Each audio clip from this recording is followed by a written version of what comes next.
اگر آپ دیکھتے ہیں اپنے ارد گرد دیکھتے ہیں تو آپ کو فٹ پاتھ پہ بہت سارے لوگ ملتے ہیں، بچے ملتے ہیں جو بھوکے ہوتے ہیں، پیاسے ہوتے ہیں، ان کو کھانے کی ضرورت ہوتی ہے، کچھ بزرگ ملتے ہیں۔ تو ہمیں چاہیے کہ ہم ان کو کھانا کھلائیں بنا کسی غرض کے کہ ہم نے ان سے کچھ لینا دینا نہیں ہے، صرف اللہ کی رضا کی خاطر، دکھاوے کی خاطر نہیں۔ اور ان کو چلتے پھرتے سلام کریں، خواہ اگر آپ کہیں سے گزر رہے ہیں، آپ کسی شخص کو، کسی پرسن کو جانتے ہیں یا نہیں جانتے، آپ کو چاہیے کہ آپ ان کو سلام کر کے گزریں۔ یہ بات نہیں ہے کہ اگر آپ کسی کو جانتے ہیں تو ہی سلام کریں گے، اگر آپ رستے سے کہیں سے بھی گزر رہے ہیں ایز اے مسلم، آپ کو چاہیے کہ آپ سلام کرتے ہوئے گزریں۔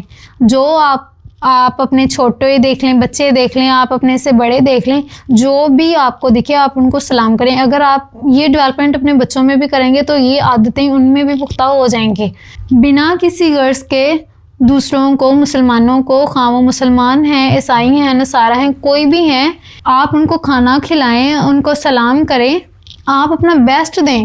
خواہ آپ ان کو جانتے ہیں نہیں جانتے، آپ ان کو کھانا کھلائیں، ان کے ساتھ اپنا بیسٹ دیں، اپنا انپٹ، ان کے ساتھ اچھا سلوک کریں۔ اپنے اسلام کی بنیاد ہے یہ۔ السلام علیکم ورحمۃ اللہ وبرکاتہ۔